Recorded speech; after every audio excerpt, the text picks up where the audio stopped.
Welcome back to the Grow Your Nutrition Business podcast. At Healthy Steps Nutrition, we believe something as fundamental as nutrition shouldn't be complicated, which is why we focus on a simple, habit-based approach. We know that helping your clients become the best and healthiest versions of themselves isn't just about what they eat or coming to the gym a few hours a week. We, as gym owners and coaches, have to focus on a holistic approach, looking at support systems, stress management, sleep, mindset, lifestyle, and of course, exercise and nutrition. I'm your host, Nicole Coyne, registered dietitian and founder of Healthy Steps Nutrition, CrossFit HSN, and HSN Mentoring. I'm also the author of The Basics of Nutrition Coaching, CrossFit Preferred Nutrition course.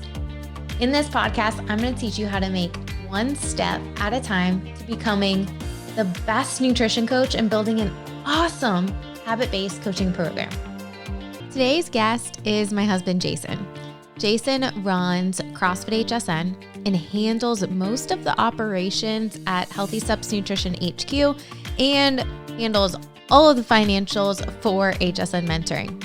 It wasn't always this way. In fact, prior to 2019, he was only coaching one night a week and had no clue about anything in the businesses beyond his coaching classes. People always ask us, how is it working with your spouse? How do you guys do it? Well, today we are sharing the backstory that led him to leave his full-time position at the fire department as a captain to help me run the operations at Healthy Steps Nutrition.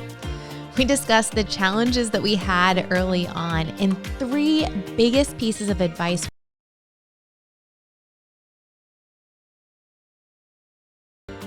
I can honestly say Healthy Steps Nutrition wouldn't be where we are today without Jason leaving the fire department to come on full time with Healthy Steps Nutrition. We've been able to say yes to opportunities because we are doing this together. He's my best friend, and I'm honestly blessed to be able to work with him every single day together. Well, enjoy this episode, and just a warning, he is often inappropriate, and we just learn to love him for it. Enjoy. Jason, welcome to the Grow Your Nutrition Business podcast. Well, thanks for having me again.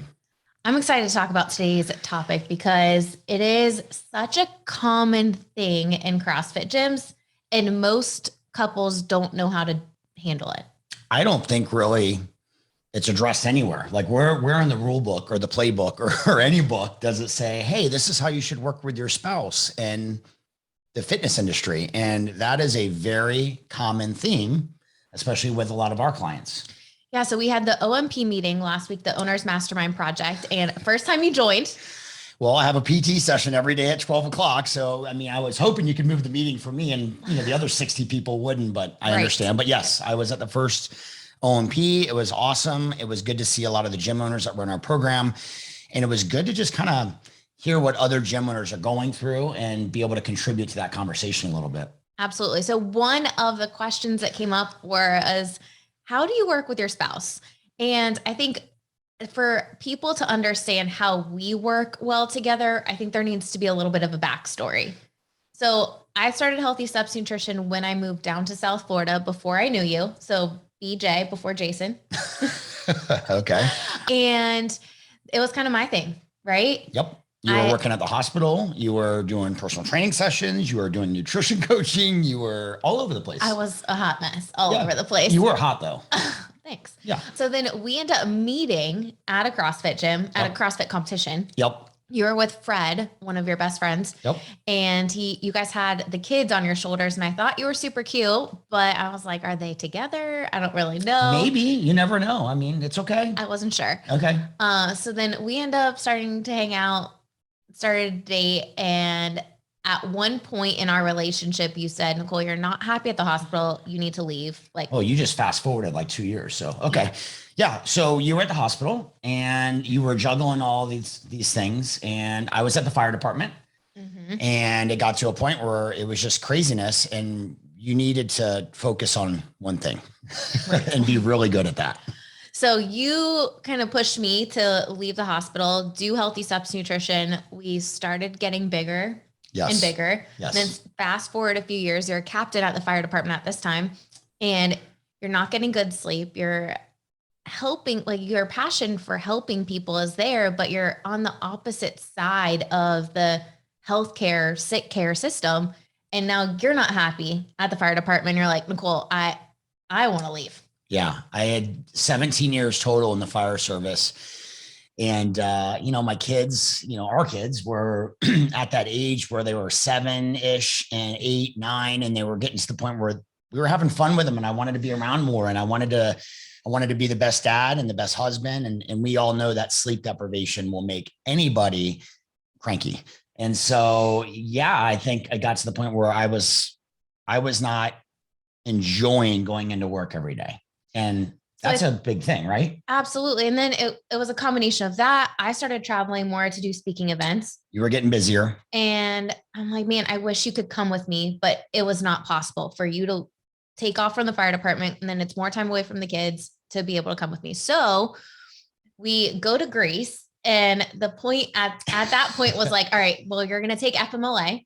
Took a couple months off, said I needed to figure out what I wanted to do. And if I wanted to, that was a big deal for me. I mean, that was my whole identity. As a man, that was my identity. I had a great salary. I had, 17 years of tenure. I had vacation and sick time. I had some seniority and, all those benefits. We just talked to a gym owner last week in New York about, ripping that Band-Aid off from benefits and security to go out on your own. And for me to not, I felt like, man, Nicole's going to support me. And as a man, that was tough for me. It was difficult. But I think we both have strengths, and, you're so organized and really good with the numbers and able to manage the gym so well so that I can focus on the other company.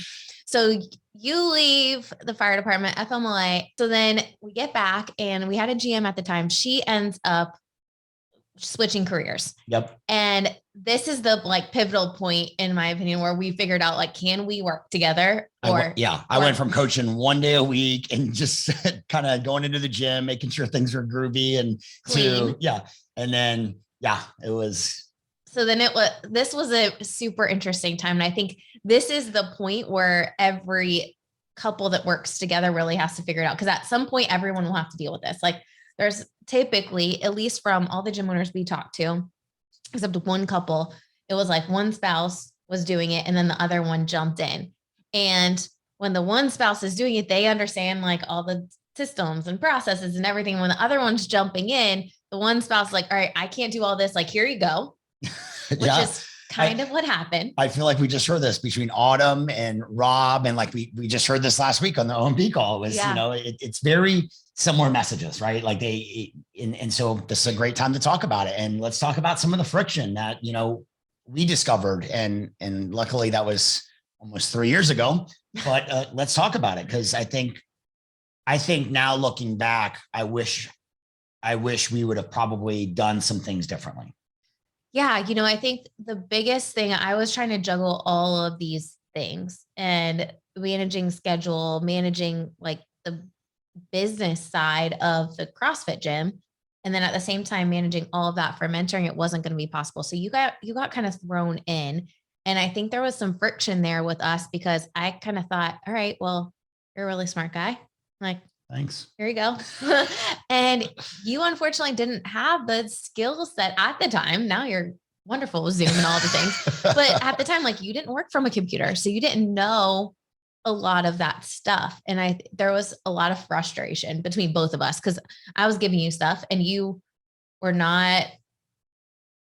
Well, I'm just going to say this. You can't teach an old dog new tricks. And I'm an old dog. And I think that, your expectations, you went from having a GM that did, all these things. And then when you wanted to hire someone else, she took on even more roles because she wanted to make more money. And so there was a lot of expectations on your side. And when I came on board and said, okay, I can run the gym, it was a learning curve for me. I think that, when I came, we decided that I was going to leave the fire department.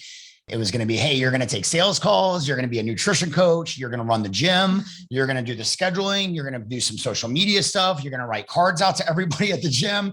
And you're going to do all the PT sessions too. And we're going to. It was way too much. Yeah. And I'm like, oh, by the way, you got to Zoom them. And I'm like, what is Zoom a car? I don't know what Zoom is, so it was, the fire department was different, and I was good at what I did at the fire department. And I never really got that chance to learn about the back end of things. And I think the hard part for me was, yes, I'm a little older. Technology. I mean, if you know Generation X and Generation Yers, like there's Generation Xers, they like to keep things the same way. They don't like change, and that's me. And I'm defensive, which is as part of my personality. I've learned to grow, and it's really out of my comfort zone to take feedback. And I think that there's a way to learn here, and a way that we can help you or help other people just kind of think about, hey, this is what Jason and Nicole went through. How can we avoid some of these things? And yeah, let's talk about that. Let's dive in.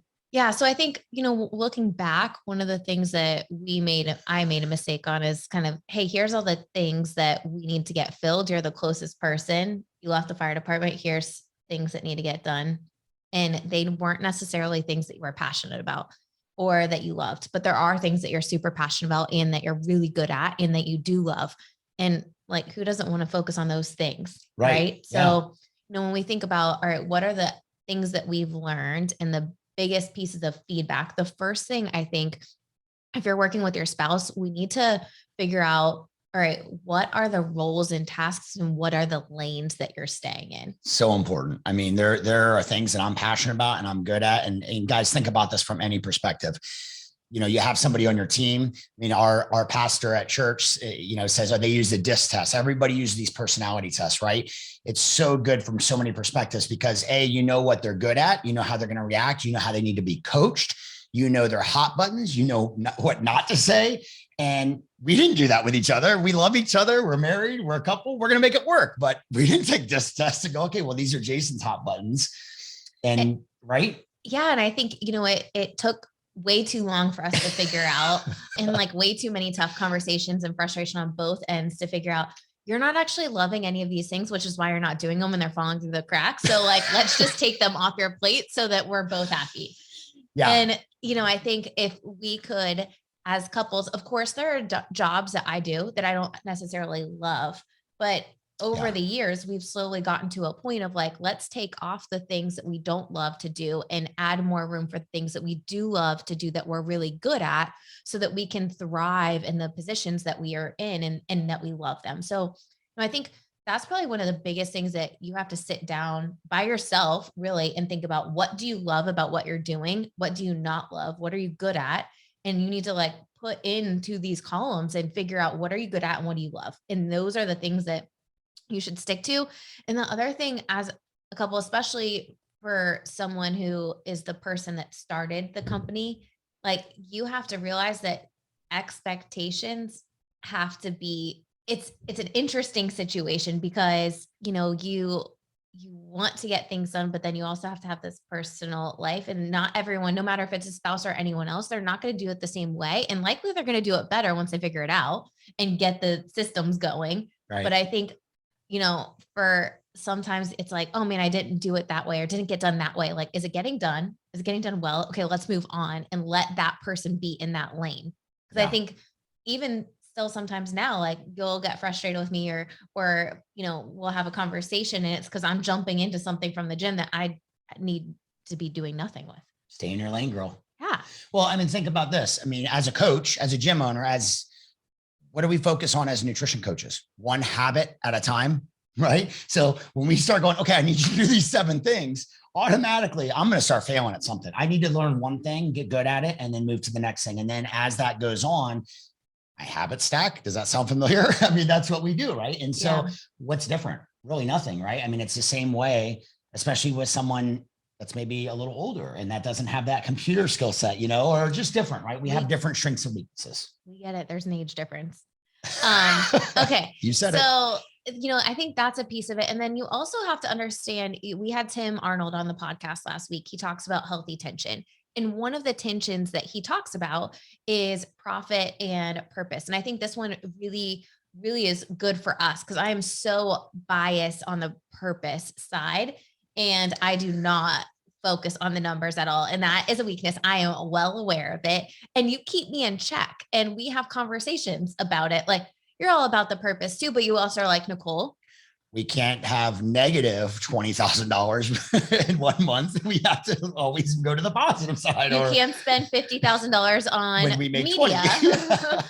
And, the thing is at the end of the day, you have to understand as an individual, what is your bias, and surround people that don't have the same bias, or else you're going to be only seeing your company through one lens. So, it was a great conversation. I highly recommend anyone listening to this podcast, go listen to that Healthy Tension podcast, because it truly has helped us be able to work really well together and understand. So, once you define those lanes, I think the second biggest tip is communicating often and like intentionally. There are ways to say something. It doesn't really matter what you say. It matters how you say it. And I will admit, I am not the best. Me neither. I mean, that's any married couple, I think. I mean, who gets on your nerves better than anybody in the world? Your spouse can, but then also you'll go to bat for them. And if someone tries to hurt them, they're not going to be alive. Right. So like, it's the weirdest thing, right? Like no, but I mean, it's so weird how we can get on, any spouse can get on it's like a brother and sister, right? But it's a little different than that. But you get on each other's nerves sometimes, or whatever happens, or the way you say it, or the way you address it. And I think a lot of that communication, being honest about everything, that's one thing that I feel like we're really good at. If there's a situation and you feel like I'm doing something that we normally don't do, or somebody's in a position and we want to help them, but we talk about it. We talk about it as a family. We talk about it as business partners. And we do the same thing with our kids. I mean, if there's something, we have a family meeting and we talk about it, and we listen to each other, and we hear the why. Why are we going to do this? Okay. And then we decide as a family. And I think that's important, because not always I'm going to agree with what you want to do with the business, right, and vice versa. But we always come to an understanding, and we lean on each other. For sure. I think as you're starting to work together, and, I think it's a constant intentional communication with feedback and how you're giving feedback, right? Yeah, even this is good. Even yesterday. So a couple of days ago, Jay's doing a free intro, and luckily we do some of them on Zoom. So it's super easy for like me to overhear if he's doing it from one office and I'm in my office, what we're saying it right now in our home. And I heard him doing a free intro, and we won't go into the details, but I was like, okay, this is a learning experience. And I think at the beginning of like us working together, I would not have handled it the same way. But instead, I was like, hey, I would love for you to just listen to that Zoom recording. And then let's talk about it. I would love not to, actually. I mean, mentors on our team, how uncomfortable and great would it be if Nicole was just sitting in the other room listening to all your calls? I mean, that'd be awesome, right? Coming from my perspective, and again, I said this at the beginning of the podcast, I've been a defensive person. I know, like, when someone, especially your spouse, wants to try to tell you something or make you better, or that's like having them judge you in a competition or whatever. It's sometimes hard to hear that, but over the years, I've become more open to it. Nicole has approached it in a way that doesn't seem like she's attacking me, right? And I've been more like, hey, I want to be better. And so she said, hey, you should listen to that. And I fought it for a day. And I went back through and listened to that Zoom call. And first of all, she signed up. I still nailed it. But I listened to that recording, and it was tough.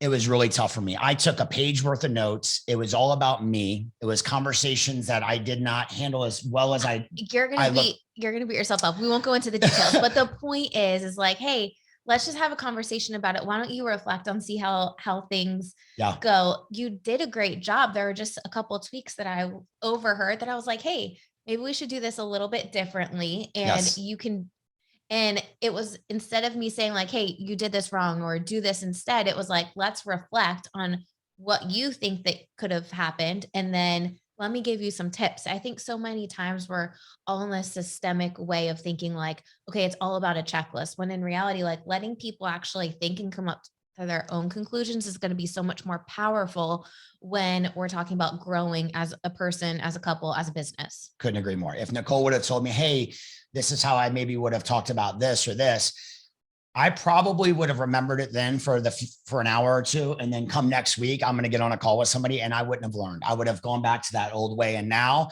I'm super aware of exactly what I need to do differently to make that conversation just flow a little easier. And it's going to be better for all of us. And And I'm thankful that you asked me to do that. I mean, I could have easily just not done it, and it would have got under your skin probably. And I think that's the other thing too, is you've got to work together. Like there's things that I don't love to do sometimes. And I'm like, but it's going to make me better. So I've got to get out of that comfort zone.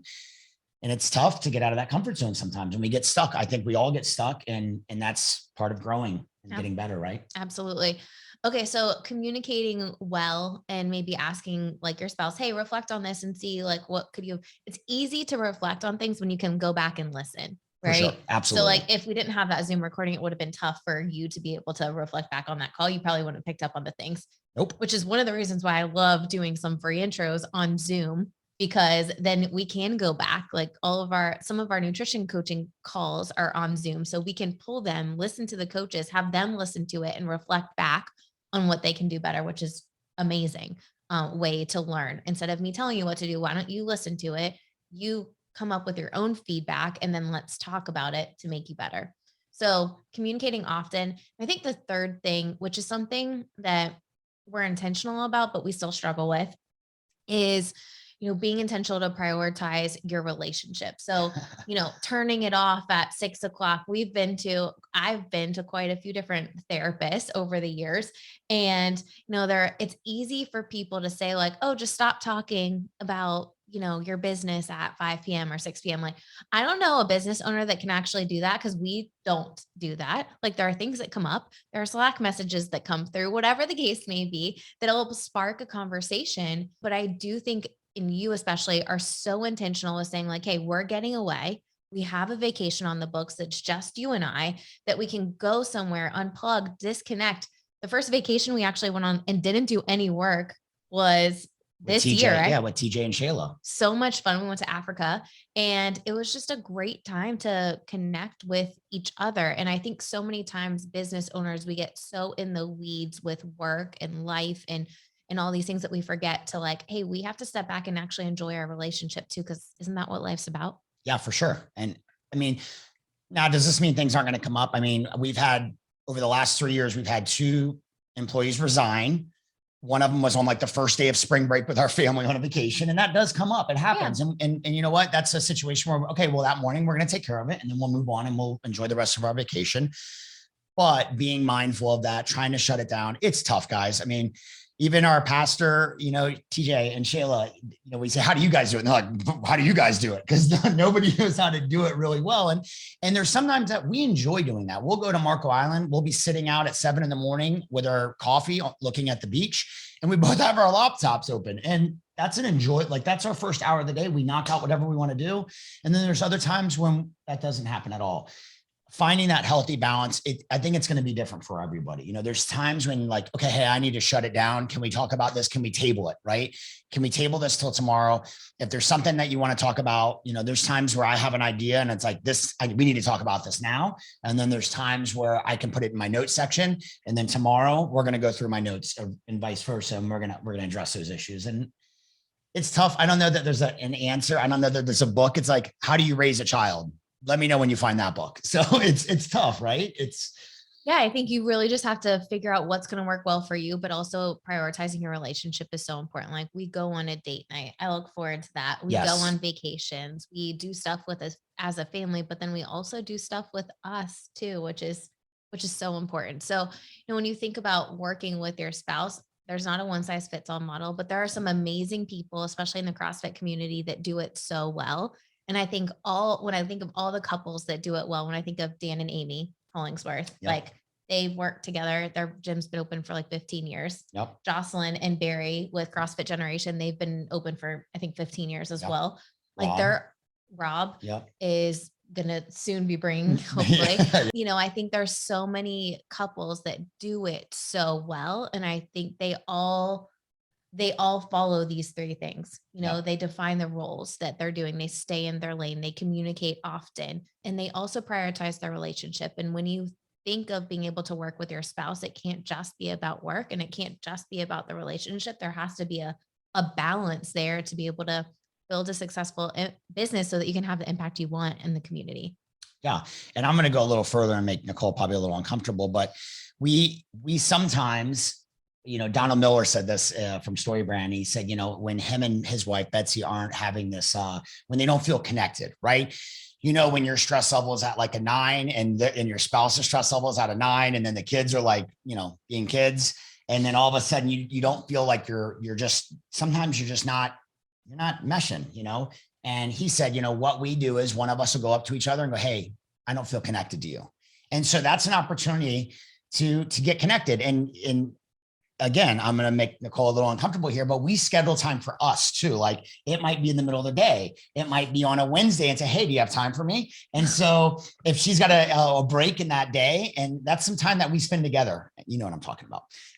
But I think that's got to be important too, because guys, that is something that, we're wired a little differently, and women, you're wired a little differently. And I think that you have to find that time for each other too. It's important. Yep. What are you doing this afternoon? It wouldn't be a podcast with you without you saying something inappropriate. So we're going to wrap up here. And I hope you enjoyed this podcast episode. Working with your spouse is absolutely, I personally think it's been the most rewarding thing that we get to do this together. We get to travel together. Jason's home every single night. We're able to raise the kids together and really have the impact and be able to achieve, growth as a couple together, which is amazing. And our kids get to see that. And how important is that as a generational, what legacy do you want to leave for your kids? You want them to see you dancing in the kitchen, kissing each other, being happy, or, going in two separate directions, and they don't get to see what a mom and dad and a husband and wife, what that really, that I want them to be inspired to meet someone that has a relationship the way we do, because that's really important to me. And I feel like we're doing that, and it just comes easy for us. And I hope you guys get a takeaway from this. And I hope that we answered some questions and maybe help some of you guys out with this. I hope you enjoyed that podcast episode. I know working with your spouse isn't right for everyone, but I'm thankful that we have some amazing couples that have helped us along the way to figure out how do you work with your spouse and still have this awesome relationship at home and have a thriving business together. Well, Jason and I have had so much fun working together, and I'm so thankful for all of his hard work and passion to help Healthy Steps Nutrition make the biggest impact possible. If you are going to the Healthy Steps Nutrition live workshop, you want to make sure that you get your tickets today. We are already 50% sold out of this event. It's going to be September 16th and 17th in Nashville, Tennessee, with some amazing sponsors, guest speakers, panelists. It's going to be so much fun. A weekend of connecting with other gym owners, talking about things like how to work with your spouse and other things that have been working well with the gym owners over the past few years and things that have not gone well. Well, I hope we get to meet you in person. Jason is actually going to be the MC for the weekend. He has been voluntold, but I think he's going to do an amazing job.